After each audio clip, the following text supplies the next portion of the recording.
Legal provisions for maintenance of a Hindu wife in India. Bharat में हिंदू पत्नी के मेंटेनेंस के लिए कानूनी प्रावधान। प्रश्न: भारत में हिंदू पत्नी के मेंटेनेंस के लिए कानूनी प्रावधान। हिंदू पत्नी को मेंटेनेंस देने का अधिकार कई कानूनों में दिया गया है, मुख्य रूप से Hindu adoptions and maintenance act 1956, HAMA, Hindu marriage act 1955, HMA और code of criminal procedure 1973, CRPC। इनका उद्देश्य यह है कि पत्नी को आर्थिक सहारा मिले, वो गरीबी या लाचारी में न रहे और सम्मान के साथ जी सके। 1. मैरिज के दौरान मेंटेनेंस, हैमा, 1956 के तहत Hindu adoption and maintenance act 1956 के अनुसार पति को अपनी पत्नी का पालन पोषण करना जरूरी है जब तक शादी चल रही है। अगर पत्नी को रहने, खाने, कपड़े, इलाज या बेसिक जरूरतें नहीं मिलती तो वह हैमा के तहत मेंटेनेंस मांग सकती है। 2. डिवोर्स होने पर मेंटेनेंस, HMA 1955 के तहत हिंदू मैरिज एक्ट 1955 के अनुसार अगर पति पत्नी अलग हो जाते हैं या तलाक हो जाता है तो पत्नी एलिमनी या परमानेंट मेंटेनेंस मांग सकती है। यह मेंटेनेंस पत्नी की जरूरत और पति की इनकम देखकर तय किया जाता है। 3. क्रिमिनल रेमेडी के रूप में मेंटेनेंस, CRPC 1973 के तहत सेक्शन 125 CRPC के तहत अगर पति पत्नी का खर्च नहीं देता या नेग्लेक्ट करता है तो पत्नी तेज और आसान प्रक्रिया के जरिए मैजिस्ट्रेट से मेंटेनेंस ले सकती है। ये रेमेडी सभी धर्मों की महिलाओं को मिलती है। 4. डोमेस्टिक वायलेंस एक्ट 2005, PWDVA अगर पत्नी को घर में क्रूअल्टी, हरासमेंट या वायलेंस का सामना करना पड़ता है तो वह protection of women from domestic violence act 2005 के तहत भी मेंटेनेंस या मॉनेटरी रिलीफ ले सकती है। 5. अन्य महत्वपूर्ण जुडिशियल प्रिंसिपल्स। कोर्ट्स ने कई फैसलों में कहा है कि 1. पत्नी को ऐसा जीवन स्तर मिलना चाहिए जैसा वह पति के साथ रहते हुए पाती। 2. मेंटेनेंस का उद्देश्य पत्नी को सम्मानजनक जीवन देना है। 3. पत्नी की लाइफ नीड्स और पति की पेइंग कैपेसिटी दोनों को संतुलन में रखकर मेंटेनेंस तय किया जाता है।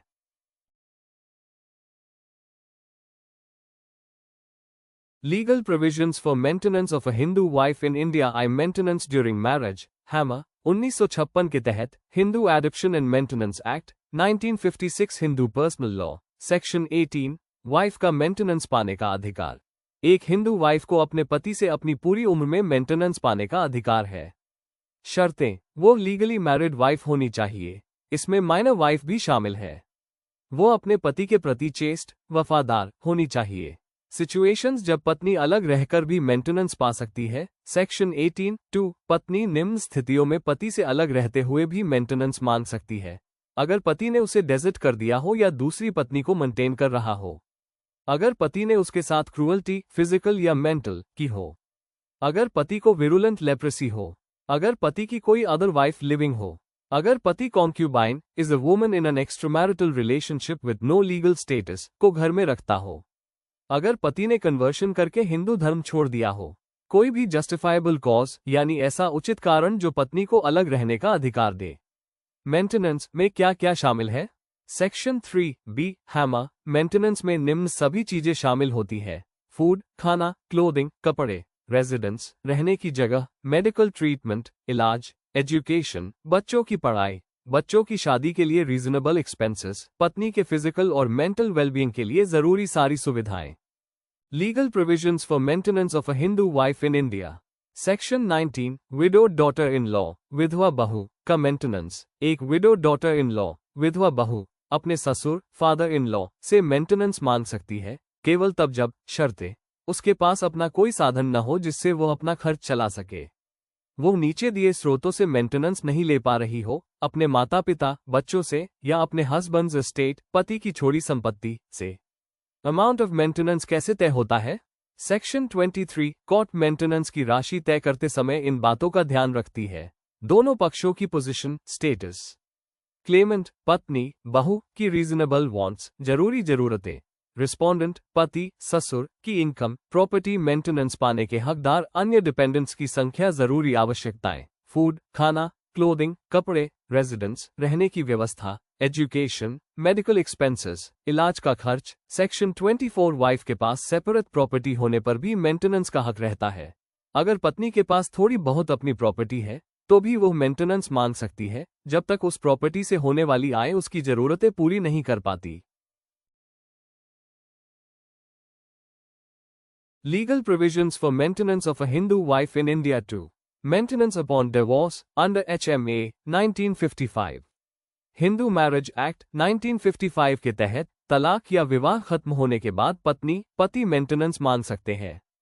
Section 25 permanent alimony in maintenance. ये सेक्शन तब लागू होता है जब मैरिज डिसॉल्व हो जाए, डिवोर्स, जुडिशियल सेपरेशन हो या मैरिज नल एंड वॉइड शून्य अमान्य घोषित हो। कोर्ट क्या कर सकती है? कोर्ट रिस्पोंडेंट पति या पत्नी को आदेश दे सकती है कि वो पिटिशनर को एक बार में एक बड़ी रकम ग्रोस सम या हर महीने समय समय पर राशि पीरियोडिकल सम मेंटेनेंस के रूप में दे। सेक्शन 25(1) मेंटेनेंस तय करने में कोर्ट किन बातों को देखती है? मेंटेनेंस तय करने में कोर्ट हस्बैंड और वाइफ दोनों की इनकम और प्रॉपर्टी, दोनों का कॉन्डक्ट व्यवहार आचरण, अन्य रेलेवेंट सर्कमस्टांसेस जो भी परिस्थितियां महत्वपूर्ण हो को देखती है। वेरिएशन ऑफ ऑर्डर सेक्शन 25(2) अगर परिस्थितियों में बड़ा बदलाव हो जाए तो कोर्ट मेंटेनेंस का ऑर्डर बढ़ा, घटा या बदला सकती है। लम सम पेमेंट सेक्शन 25(3) कोर्ट चाहे तो एक मुश्त राशि लम सम ग्रोस सम देने का आदेश भी कर सकती है ताकि बार बार मासिक मेंटेनेंस देने की जरूरत न पड़े। मॉडिफिकेशन कैंसलेशन अगर बाद में परिस्थितियां बदल जाएं, जैसे आय बढ़ना, पुनर्विवाह आदि, तो कोर्ट मेंटेनेंस बदल सकती है या पूरी तरह समाप्त कैंसिल कर सकती है। Legal provisions for maintenance of a Hindu wife in India 3. Maintenance is a criminal remedy CRPC 1973 के तहत Section 125 Order for maintenance of wife, children and parents. एक हिंदू वाइफ या किसी भी धर्म की पत्नी मेंटेनेंस ले सकती है अगर वो खुद को अपने संसाधनों से नहीं चला पा रही है। यह एक तेज, सरल और सेक्युलर धर्मनिरपेक्ष उपाय है।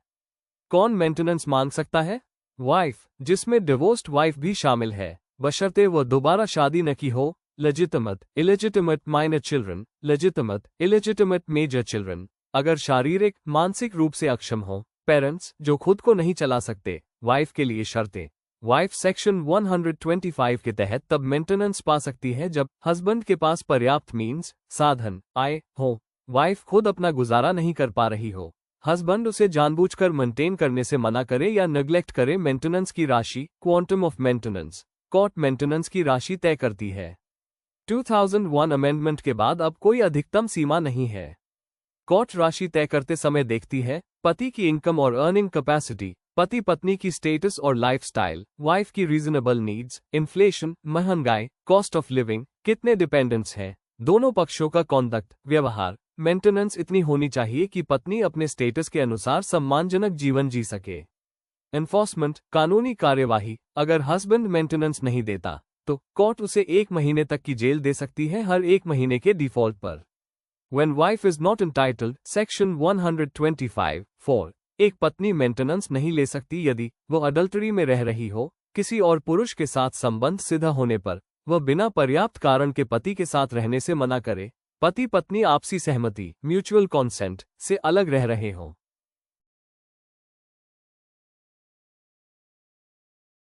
Legal provisions for maintenance of a Hindu wife in India. Important case laws 1. Bhuvan Mohan Singh v. Meena 2015 principle. Maintenance का उद्देश्य पत्नी को भटकते रहने वेग्रेंसी से बचाना और उसे सम्मानपूर्ण जीवन दिलाना है। फैक्ट्स, वाइफ ने सेक्शन 125 CRPC के तहत मेंटेनेंस मांगा। हस्बैंड ने सालों तक जानबूझकर मामले को डिले किया और झूठे व फालतू ऑब्जेक्शंस लगाकर पैसे देने से बचता रहा। वाइफ के पास कोई इनकम नहीं थी और वो खुद को मेंटेन नहीं कर पा रही थी। हेल्ड, सुप्रीम कोर्ट ने कहा कि सेक 125 CRPC का उद्देश्य पत्नी को भूखमरी, गरीबी और अपमानजनक स्थिति से बचाना है। मेंटेनेंस रियलिस्टिक होना चाहिए, सिर्फ नाम मात्र भर नहीं। हस्बैंड डिलेज या पैसे की कमी का बहाना बनाकर अपनी जिम्मेदारी से नहीं बच सकता। कोर्ट ने केस को जल्दी निपटाने और पत्नी को उचित मेंटेनेंस देने का निर्देश दिया। 2. Shamima Farooqui v. Shahid Khan 2015 principle. Maintenance realistic और रीजनेबल होना चाहिए, बहुत कम या दिखावटी इल्यूजनरी नहीं। फैक्ट्स, सरल रूप में लोअर कोर्ट ने वाइफ को बहुत कम मेंटेनेंस दिया था। हस्बैंड सरकारी नौकरी में था और उसके पास अच्छी इनकम थी। वाइफ के पास अपना कोई इनकम सोर्स नहीं था। वाइफ ने मेंटेनेंस बढ़ाने की मांग की। हेल्थ कोर्ट का निर्णय। सुप्रीम कोर्ट ने कहा कि मेंटेनेंस ऐसा होना चाहिए जिससे पत्नी सम्मान के साथ जी सके, न कि गरीबी में धकेली जाए। पति के पास अगर SUFFICIENT मीन्स है तो वह मेहरबानी से नहीं बल्कि कानूनी कर्तव्य के रूप में उचित मेंटेनेंस देगा। कोर्ट ने मेंटेनेंस अमाउंट बढ़ाया और कहा, किसी महिला को कम अलाउंस देकर उसे भूख, अभाव और अपमान में जीवन जीने के लिए मजबूर नहीं किया जा सकता। Legal provisions for maintenance of a Hindu wife in India. Protection of women from domestic violence act 2005 PWDVA section 20 monetary relief, आर्थिक सहायता। पत्नी को, यहां तक कि लाइव इन रिलेशनशिप में रहने वाली महिला को भी निम्न रिलीफ मिल सकता है: मेंटेनेंस, भरण पोषण, लॉस ऑफ अर्निंग्स, कमाई का नुकसान, मेडिकल एक्सपेंसेस, इलाज का खर्च, प्रॉपर्टी के नुकसान की भरपाई अगर पति या उसके परिवार ने उसकी चीजें नष्ट की हों। सेक्शन 22 कॉम्पनसेशन, मुआवजा। पत्नी को निम्न के लिए मुआवजा मिल सकता है: मेंटल टॉर्चर, मानसिक अत्याचार, इमोशनल डिस्ट्रेस, भावनात्मक पीड़ा, डोमेस्टिक वायलेंस के किसी भी प्रकार के कारण हुआ नुकसान। सेक्शन 17 राइट टू रेजिडेंस, रहने का अधिकार। पत्नी को शेयर्ड हाउस होल्ड, वैवाहिक घर से निकाला नहीं जा सकता। पति या उसके परिवार वाले जबरन एविक्शन नहीं कर सकते। अदर की जुडिशियल प्रिंसिपल्स, महत्वपूर्ण न्यायिक सिद्धांत। 1. Maintenance is a social obligation. Courts बार बार कहते हैं कि पत्नी का मेंटेनेंस केवल आर्थिक सहायता नहीं बल्कि सम्मान से जीने का अधिकार है। उसे सिर्फ सर्वाइवल नहीं बल्कि डिग्निटी, सम्मानपूर्ण जीवन मिलना चाहिए। 2. एजुकेटेड वाइफ भी मेंटेनेंस ले सकती है। सिर्फ एजुकेटेड होने से मेंटेनेंस नहीं रोका जा सकता। Case law, Sunita Kachhwaha v Anil Kachhwaha 2014। Court ने कहा कि पढ़ी लिखी होना अर्निंग कैपेसिटी। जब तक एक्चुअल इनकम नहीं है, वाइफ मेंटेनेंस ले सकती है। 3. हस्बैंड का अनएम्प्लॉयड होना कोई बचाव नहीं। पति कहे कि वह बेरोजगार है, यह मेंटेनेंस से बचने का आधार नहीं। कोर्ट के अनुसार पति को काम करके पत्नी का भरण पोषण करना ही होगा।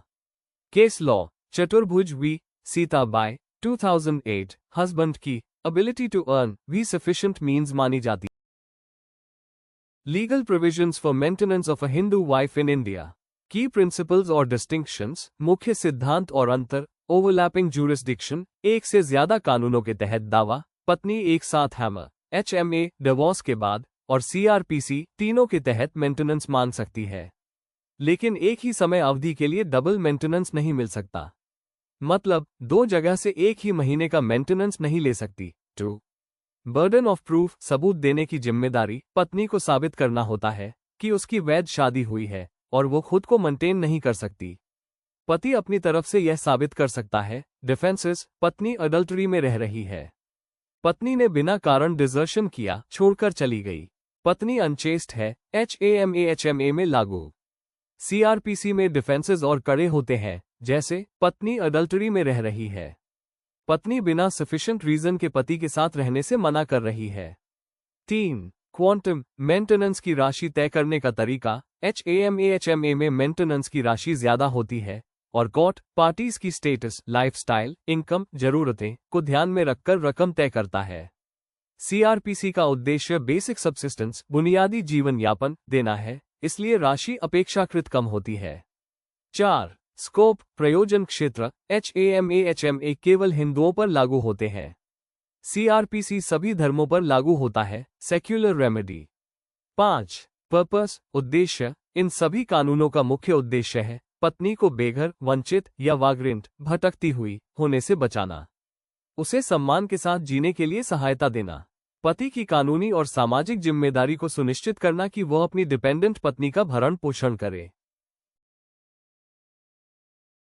Legal provisions for maintenance of a Hindu wife in India. निष्कर्ष, कंक्लूजन। हिंदू पत्नी का भरण पोषण, मेंटेनेंस पाने का अधिकार भारत में एक मजबूत और स्थापित कानूनी सिद्धांत है।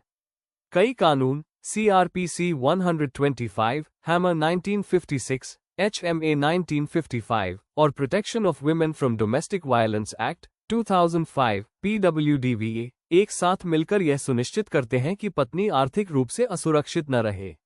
ये कानून पत्नी को सुरक्षा देते हैं वैवाहिक जीवन के दौरान, हैमर, CRPC, विवाहिक विवाद, कार्यवाही के दौरान, HMA, घरेलू हिंसा की स्थिति में, PWDVA, तलाक के बाद भी, CRPC 125, HMA, न्यायालय बार बार यह कहते हैं कि भरण पोषण सिर्फ जिंदा रहने के लिए नहीं, बल्कि सम्मानपूर्वक और पति की स्थिति स्टेटस के अनुसार जीवन जीने के लिए दिया जाता है।